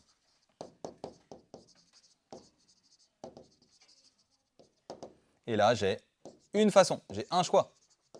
Bah oui, je mets le plus petit, au début, avant, et le plus grand, je le mets juste après. Et donc, du coup, ici, vous pouvez bien le retenir, hein, ça c'est important. Il y a donc la somme, la somme 1 plus petit que i, strictement plus petit que j, plus petit que n des 1, ça faisait en fait 2 parmi n, c'est-à-dire n-1 sur 2, que vous trouvez aussi avec la première méthode. Hein. Donc la première méthode, là, on trouvait aussi à l'arrivée n-1 sur 2. Et voilà, donc là, méthode qui permettait d'aller vite sur le calcul de cette somme. À l'oral, comment est-ce qu'on ferait la troisième somme? Donc là, cette somme-là, 1 plus petit que ij, plus petit que k, plus petit que n d1. Donc méthode de Laura, on fait une triple somme. Et là, on est fatigué. Donc pas de triple somme. Ça fait quoi du coup ce truc? Par le même raisonnement. Ouais. Et ouais, c'est-à-dire que je vais choisir 3 éléments. Donc là, on cherche en fait, on dénombre les triplets, effectivement. Donc IJK, quoi. Appartenant à 1n au cube, mais tel que I plus petit que J plus petit que K. Du coup, tu dirais qu'on fait quoi? Ben voilà, on fait encore la phrase, on ne va pas la remettre. Il faut, il suffit de, et de quoi? Et ouais, j'en prends 3. J'en choisis 3 parmi n. Et ensuite, on les place dans l'ordre croissant. Et donc, ça va être encore une fois 3 parmi n. OK.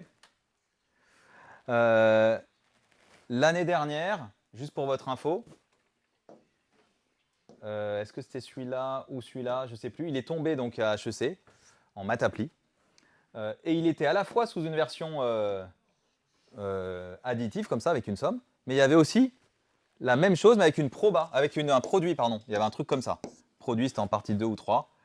Des 1 plus petit que i, plus petit que j, plus petit que n, alors, c'était pas un produit, c'était une intersection. C'était un truc comme ça. Produit de l'intersection des, je sais plus, je crois que c'était TIJ égale 1. Je dis n'importe quoi là, hein, mais c'était un truc qui ressemblait à ça. On avait un truc comme ça. Produit de la probabilité de l'intersection des TIJ égale 1. Et là, il fallait penser à se dire, vous n'avez pas l'énoncé, mais les événements étaient indépendants, donc du coup, on pouvait passer au produit. Et on avait un produit comme ça, des P de TIJ égale 1. Ce truc-là faisait de mémoire, d'ailleurs c'était 0 je crois de mémoire, ça faisait 1 moins P, ok, parce que c'était des variables de Bernoulli, bon, et ça faisait du coup 1 moins P, et combien de fois? Après la question était, mais combien j'en ai? Et c'est là qu'on se posait la question, ah ben j'en ai, il faut compter le nombre de, combien j'ai de couples IJ tel que, et on revient en fait à ça, combien j'ai de couples IJ tel que IJ soit compris entre 1 et n avec I strictement plus petit que J, et bien là, il y en avait 2 parmi n, et donc le résultat c'était 1 moins p à la puissance 2 parmi n. Donc les étudiants ils étaient en panique, ils disaient, quoi, 1 moins p à la puissance 2 parmi n, on n'avait jamais vu ça. Et bien voilà, c'était comme ça qu'on le faisait. Ou alors on le faisait avec double produit, comme le suggérait Laura, mais là, c'est lourd. Ok, donc ça c'était HEC 2024. Allez, on s'en fait un petit dernier, le dernier ici, mais ça on peut presque se le faire à l'oral. Peut-être qu'on fera la petite question à la fin. Le dernier, somme 1 plus petit que I1 plus petit que IK plus petit que N des 1. Ben ouais, Alexandre, il commence à dire, c'est toujours la même chose. Je suis d'accord avec toi. Donc là, c'est la même chose. Il faut faire le petit blabla. Pour dénombrer on appelle ça les sous-suites strictement croissantes, pour votre info. Sous-suite strictement croissante de 1n avec ce qui vérifie ça. Il suffit de choisir k indices parmi n. Et deuxième étape, je les range dans l'ordre croissant. J'ai qu'une façon de les mettre dans l'ordre croissant. Donc ça nous fait k parmi n. Allez, on s'en fait un petit dernier après, promis, c'est la pause, déjeuner. J'ai envie de voir comment vous faites. Donc là, je vous laisse faire, je vais prendre en photo vos travaux. Donc là, on a bien travaillé cette première partie. Donc au moins le début, là.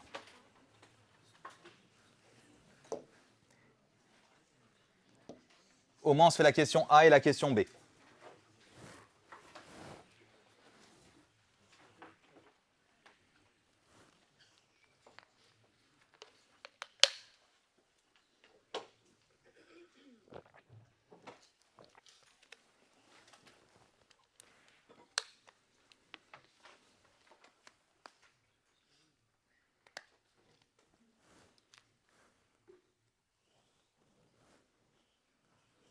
Donc une urne contient n boules distinctes numérotées de 1 à n. On y effectue un tirage de p boules extraites simultanément. Donc là, le mot important, c'est simultanément. Combien y a-t-il de tirages possibles?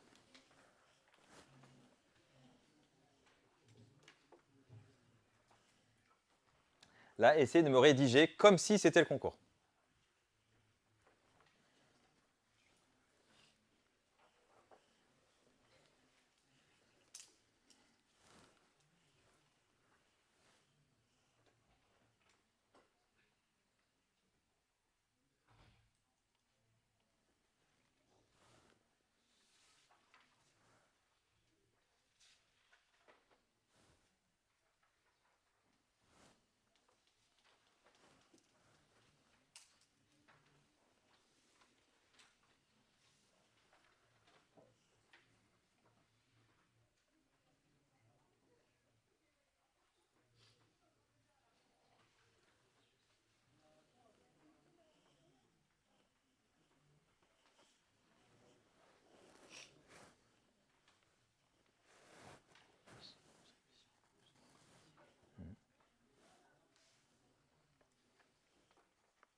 Là, tu connais le résultat?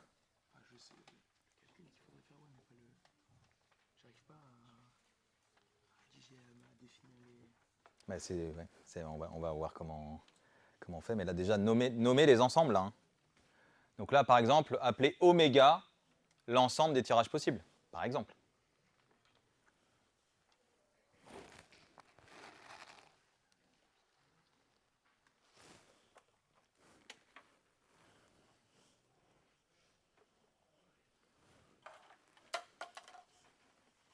Celui-là ou pas, celui-là? Pour moi, c'est ça, mais je pense pas. Ouais, mais il faut être plus assertif. Qu'est-ce qui te ferait penser le contraire?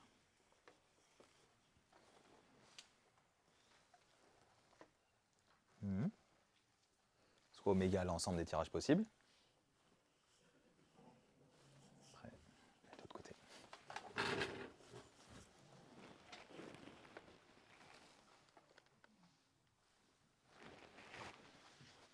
Très bien, ça. Vas-y, va au bout. C'est ça?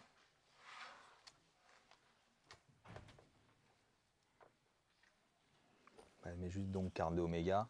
Là tu as presque fini. Tu l'as appelé oméga. Bah, tu mets donc quart d'oméga égale.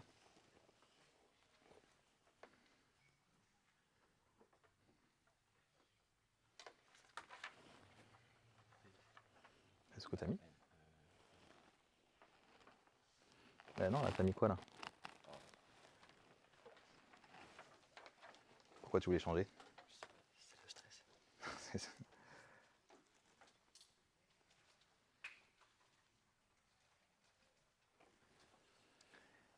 Alors, donc là ici, je vous vois un peu. Attends, je vais regarder, frère Samuel.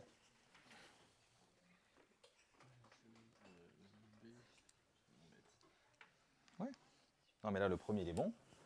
Donc là, ici, en fait, sur cette première question, combien y a-t-il de tirages possibles? Je tire P boules simultanément parmi n. Rien qu'en le disant, déjà, j'ai la réponse. C'était du cours, hein. On l'avait vu au début de la séance. Donc là, il n'y avait pas de piège, en fait. Donc je voyais un peu, genre, je sais pas. Donc là, en fait, on a Antoine qui nous a dit, voilà, soit oméga, l'ensemble des tirages possibles. On fait un tirage, on tire P boules parmi n, simultanément, on aurait pu mettre. On a donc P parmi N tirages possibles. Et donc quart d'oméga, c'est P parmi N. Top. Allez, une petite dernière et après, promis, je vous libère. Déterminez le nombre de tirages tel que le plus grand numéro tiré porte le numéro K. Avec K qui est compris entre P et N. Donc je tire toujours P boule toujours P boule parmi N, hein, mais je veux que le plus grand numéro tiré, ce soit K. Là.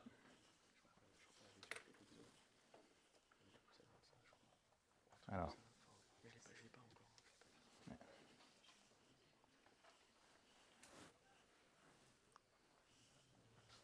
Qui pense avoir quelque chose?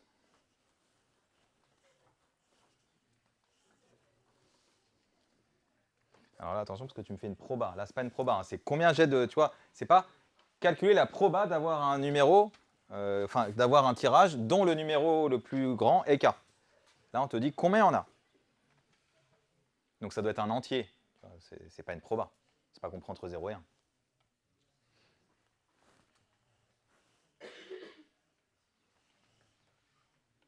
Ouais. Oui.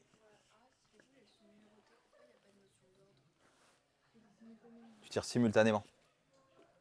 Donc quand tu les tires, tu ouvres ta main. Oh, bah, j'ai des boules. Mais il n'y a pas de... Tiens, j'ai la première que j'ai vue avec mon œil de gauche. Tu vois, non, c'est... Allez, on se le fait ensemble. Personne là? Allez, on va se le faire ensemble. Donc là, regardez ici comment est-ce qu'il fallait faire. Donc là, il fallait nommer, je vais l'appeler oméga K par exemple. Oméga K, l'ensemble des tirages. Donc là, tu vois, Ruben, tu me disais, je ne sais pas comment on rédige. Voilà, là, tu vois, on nomme les choses. L'ensemble des tirages de P boule tirés simultanément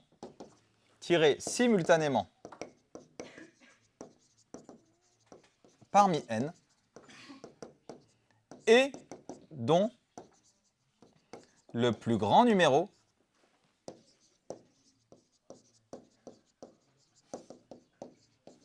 est le numéro K. Kenza.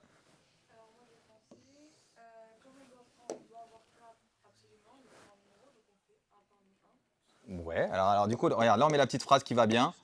Pour dénombrer oméga K, il faut et il suffit de. Et donc très bonne idée Kenza, tu me dis, bah, d'abord il faut que je tire K.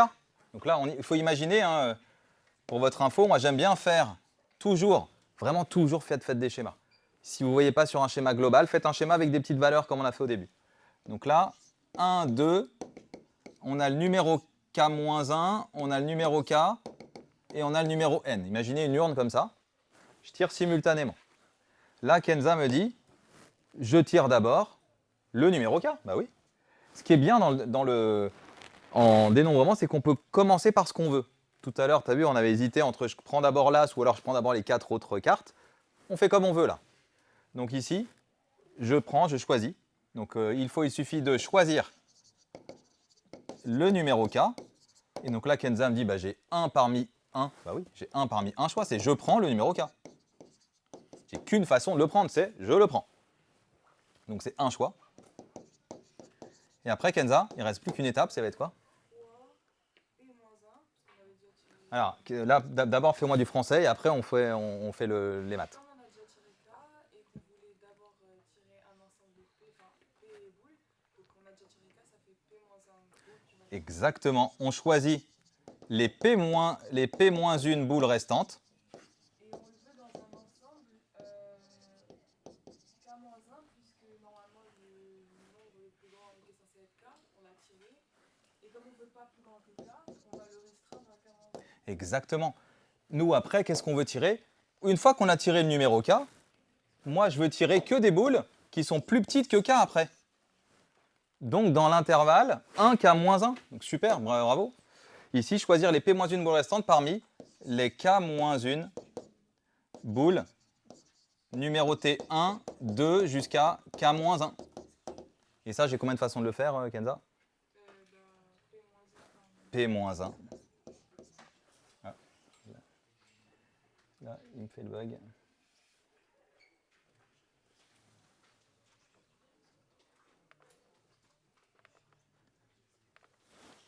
Et donc là, on avait bien joué. Ah, là, encore. Désolé, c'est vraiment fini.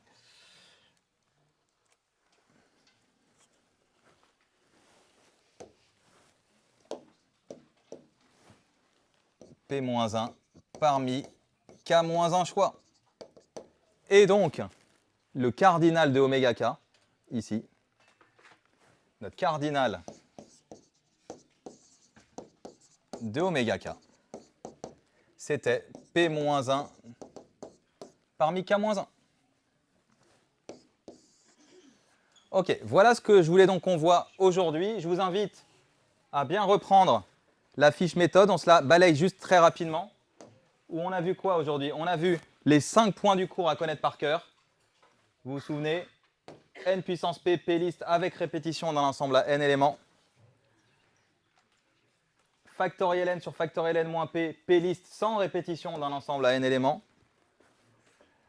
Factoriel N permutation dans l'ensemble à N éléments. P parmi N combinaison de P boule parmi N boule, ce qu'on vient de voir. Le nombre de parties, vous vous souvenez, 2 puissance N parties dans l'ensemble à N éléments. Et puis son corollaire, il y a K parmi N parties de K éléments pris parmi N éléments. Bon, et pour dénombrer les ensembles, vous vous souvenez, on prend des exemples simples. Ensuite, on nomme. Donc Ruben, tu me disais comment on fait? Eh bien, on nomme les ensembles en jeu. On reconnaît les schémas précédents et on écrit la phrase. Pour dénombrer blablabla, il suffit de.